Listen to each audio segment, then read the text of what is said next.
2024 December 2 Wayanad Chundale സ്വദേശി Nawaz Thar jeep പിടിച്ച് മരണപ്പെട്ടു.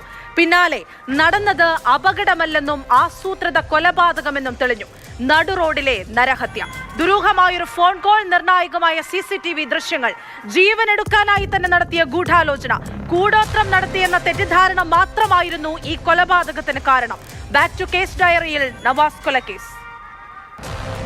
2024 ഡിസംബർ 2 രാവിലെ 8:30 ചുണ്ടേൽ അമ്മാറ റോഡിലെ ഈ സ്ഥലത്ത് വെച്ച്, അതായത് നേരെയുള്ള ഈ റോഡിൽ വെച്ചായിരുന്നു ആ അപകടം.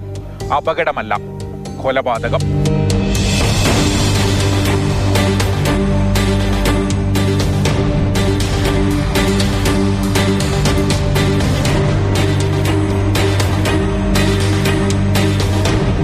ചുണ്ടേൽ ടൗണിലെ ഓട്ടോ ഡ്രൈവറായിരുന്ന നവാസ് ഒരു ഫോൺ കോൾ വന്നതിന് പിന്നാലെ, അതെ, ദുരൂഹമായൊരു ഫോൺ കോൾ, ആ ഫോൺ കോൾ വന്നതിന് പിന്നാലെ വണ്ടിയെടുത്ത ഈ റോഡിലൂടെ ചുണ്ടേലിൽ നിന്ന് അമ്മാറ ഭാഗത്തേക്ക് വരുന്നു. നേർക്ക് നേരെ കാണാവുന്ന ഈ റോഡിൽ വെച്ച് എതിരെ വന്ന താർ ജീപ്പ് ഓട്ടോയിലേക്ക് ഇടിച്ചു കയറി നവാസ് മരിക്കുന്നു. നാട്ടുകാർ അപ്പോൾ തന്നെ സംശയം പറഞ്ഞിരുന്നു, ഇങ്ങനെ ഒരു അപകടം ഇവിടെ നടക്കില്ല. കാരണം 2 വാഹനത്തിനും കടന്നു പോകാനുള്ള വഴിയുണ്ട്, വളരെ ദൂരെ നിന്ന് കാണാനുള്ള സാഹചര്യവുമുണ്ട്.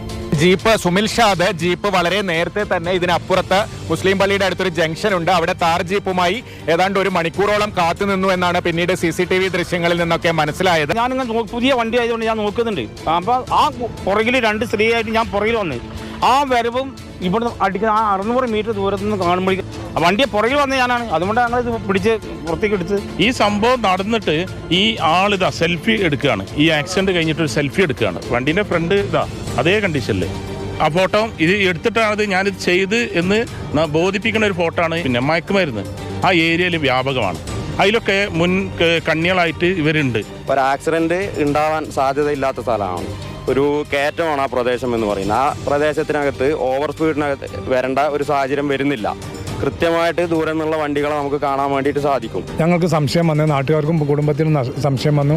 അത് ഈ രീതിയിൽ സാധാരണ ഒരു ആക്സിഡന്റ് കേസിൽ അത് രീതിയിൽ അന്വേഷണം പോകാൻ പറ്റില്ല.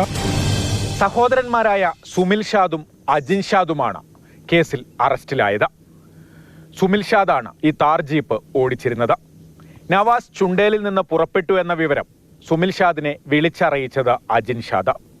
ഇവർ 2 പേരും ചേർന്നുള്ള ഗൂഢാലോചനയാണ് സംഭവത്തിന് പിന്നിലെന്നായിരുന്നു പോലീസിന്റെ ആദ്യത്തെ കണ്ടെത്തൽ.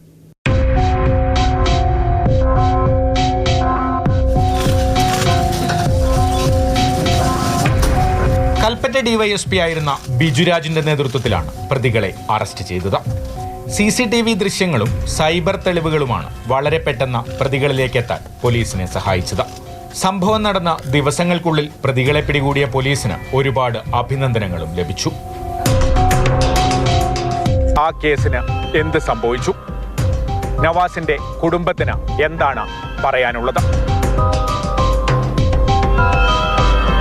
ഇതിലെന്തായാലും എന്തോ ഒരു ഇടപെടൽ നടന്നിട്ടുണ്ടെന്ന് ഇവിടെ ഉറപ്പാ, തീർച്ചയാണ്. അല്ലെങ്കിൽ ഇത്തരം ഒരു കേസ് നമ്മുടെ നാട്ടിൽ ആദ്യമായിട്ടാണ്.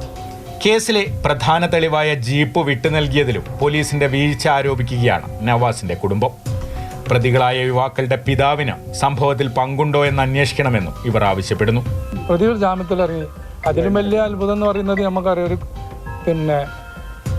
കൊല്ലാൻ ഉപയോഗിച്ച ഒരു തൊണ്ടി മുതലാണ് വാഹനം. ഈ വാഹനം വരെ വിട്ടുകൊടുത്തു, ജീപ്പ് വരെ പോലീസ് വിട്ടുകൊടുത്തു. അത് അങ്ങനെയാണ് സാധാരണ നടപടികൾ ഉണ്ടായാലും. നമ്മളൊരു കത്തിയായാലും എന്തായുധമായാലും ഈ ആയുധം തൊണ്ടി മുതൽ അത് കോടതിയിൽ ഹാജരാക്കുന്ന സാധനം ഈ വണ്ടി വരെ പോലീസ് വിട്ടുകൊടുത്തു. വണ്ടി അവർ ഉപയോഗിക്കുന്നുണ്ട്. വണ്ടി വിട്ടുകൊടുത്തു. വണ്ടി പിന്നെ അവർ കൊണ്ടുപോയിട്ടുണ്ട്. ഇനിയിപ്പം ആ കമ്പനിയിലാണെന്ന് അറിയില്ല, വണ്ടി വരെ ഉപയോഗിക്കുന്നുണ്ട്. അപ്പം അത് എന്ന് പറഞ്ഞാൽ വലിയൊരു വീഴ്ചയാണ്. നവാസിന്റെ ഉമ്മയ്ക്കുമുണ്ട് ഒരുപാട് സംശയങ്ങളും പരാതികളും. പിന്നെ ഒരു പറയുന്ന ഭാര്യൻ്റെ ഒരു മൊഴിയും കിട്ടിയിട്ടില്ലാന്ന്. ഭാര്യയ്ക്ക് എന്തോ ഒരു പേടി പോലെയാണ് തോന്നുന്നത്. അയാളെ എന്തോ ഒരു ഭീഷണി പോലെ ഉണ്ടെന്ന് എനിക്ക് തോന്നുന്നത്. അതാണ് എൻ്റെ ഫ്രണ്ട്സൊക്കെ പറഞ്ഞു. നവാസ് മരിച്ചതിനും കൂടുതൽ ഭാര്യയ്ക്ക് എന്തോ ഒരു ഭീഷണി പോലെ പേടിയുണ്ട് ആ ആൾക്കാരെന്ന്. ജീപ്പ് വിട്ടു നൽകിയത് കോടതി ഉത്തരവിനെ തുടർന്നാണെന്നാണ് വിശദീകരണം.